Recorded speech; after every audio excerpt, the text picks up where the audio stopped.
One day, I discovered my beloved husband Mike was having an affair.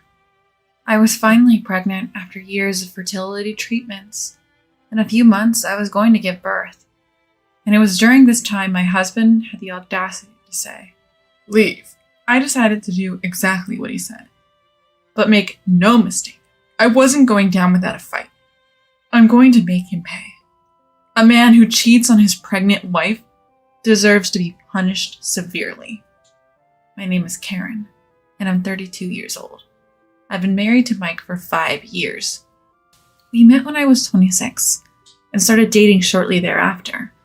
He was really into me, and just 6 months later, we tied the knot. You could say it was a whirlwind romance. My dad owns a business where my husband and I met. Thanks to my father's connections, Mike is considered a future CEO in the company. Don't get me wrong, I did love Mike, and our marriage was generally happy, but we faced a particular issue. We couldn't conceive a child. For 3 years after our wedding, we remained childless. Societal pressure pushed us to start fertility treatments. And now, after 5 years of marriage, we were finally expecting our first child. When I found out I was pregnant, I immediately called Mike. "Mike, I just came back from the doctor and..." "The doctor? Why?" "I'm pregnant." "What?" "It's our baby. We're finally going to have a baby." Tears welled up in my eyes, feeling like all my struggles had finally paid off. At last, my hard work had borne fruit. I'm pretty sure my voice was shaking over the phone, but my husband, Mike, didn't seem as thrilled as I was. Well, that's good." "That's good? Is that all you have to say? After all I've been through?" "Well, we've spent both time and money on this. It would be a problem if it didn't work out." "Don't talk like that. I left work to focus on fertility treatments because you said you absolutely wanted kids." "Karen, you decided to go to those lengths yourself. Don't blame it on me." "Seriously?" He said he was busy and abruptly hung up the phone. That's harsh. Why would he say something like that? Isn't Mike happy that we're going to have a baby? Thinking back, ever since we started fertility treatments, we've been drifting apart. We used to argue less, but in the 2 years since starting treatments, we've been talking less, and the closeness we had has faded. Still, I persisted because I love Mike. But having him brush off my pregnancy announcement was a huge blow. Time has passed since the pregnancy was confirmed, and I've entered the stable period. Although it's called a stable period, it's not a time to let down your guard. I'm still experiencing morning sickness, and my worries are far from over. Even when I had to take early maternity leave because of severe morning sickness, Mike was still out drinking and enjoying himself. He doesn't help with chores, so I have to do everything myself. I've asked for his cooperation multiple times, but he always says, "I'm working outside." It seemed like he didn't care to see me suffering. One day, I couldn't take it anymore and decided to have a face-to-face conversation with him. I wanted him to change his attitude towards our life together. That night, he came home after midnight from another drinking party. I confronted him as soon as he walked in. "What time do you think it is?" He looked visibly annoyed by my question. "You're still awake? If you're having morning sickness, why don't you just go to sleep?" "Don't talk to me like that. Please be a little more cooperative." "What? I'm working so you can live comfortably, you know." "I appreciate that, but I'm also not feeling well. I'd like you to help with chores, even just on your days off." Then he let out a deep sigh and continued. Look, being pregnant is not a disease. Why are you acting so needy? All I want is a peaceful life during my pregnancy. Really? You're unbelievable. I'm working my butt off and you want a peaceful life during pregnancy? Don't be so self-centered. That's too harsh. You don't have to say it like that. I really can't stand this anymore. I'll stay somewhere else for a while. Don't contact me. Wait, Mike. Goodbye. My husband left the house with only the bare essentials, as if he couldn't hear my voice at all.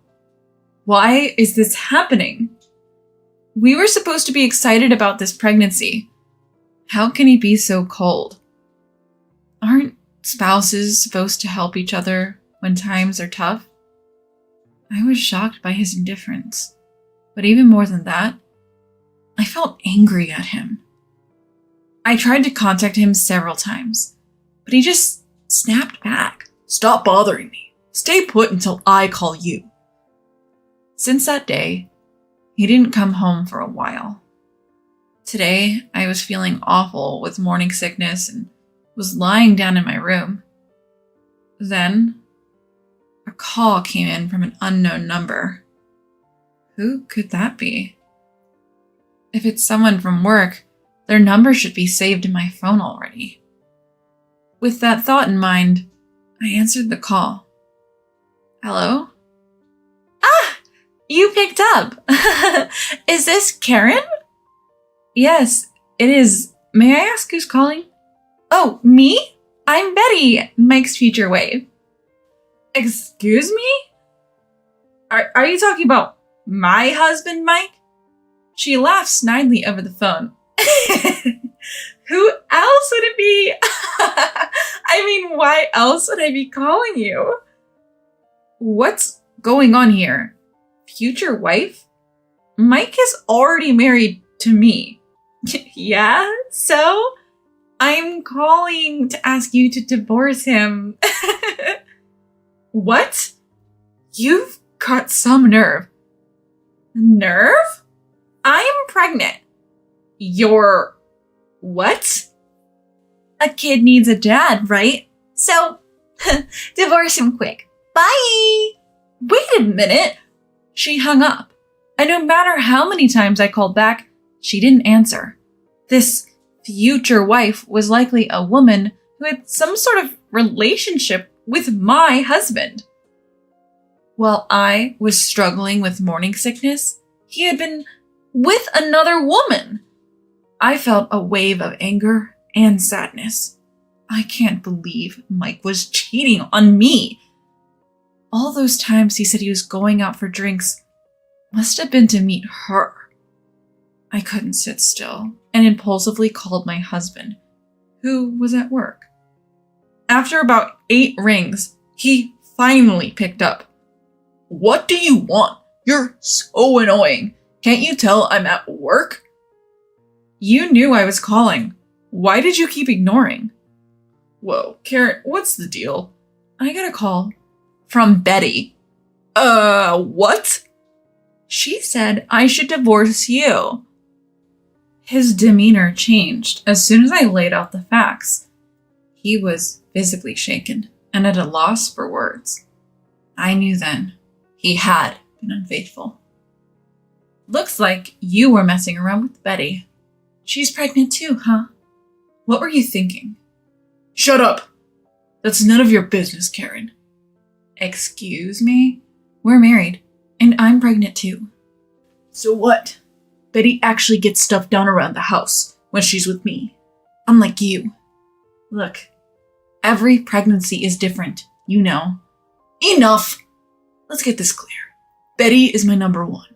I'm not interested in a middle-aged woman like you, Karen. I was at a loss for words, stunned by his outrageous comments. He continued, thinking he had the upper hand. Betty is young, cute, and far more suitable for me than you are. Suitable? Are you delusional? Shut up! The cat's out of the bag. We're getting divorced, Karen. Really? Of course! course. Get out. Betty and I are moving into the apartment. You don't belong here anymore. At that moment, an indescribable rage surged within me. I don't belong here. How dare you? You're the one who cheated. I'm done. If you think you've got it all figured out, well, I have a mind of my own too. I made it clear to my husband, who thought he'd successfully manipulated me and was getting too confident. I get it. Then I'm taking all the furniture and appliances. What? He sounded utterly dumbfounded. Any problems with that?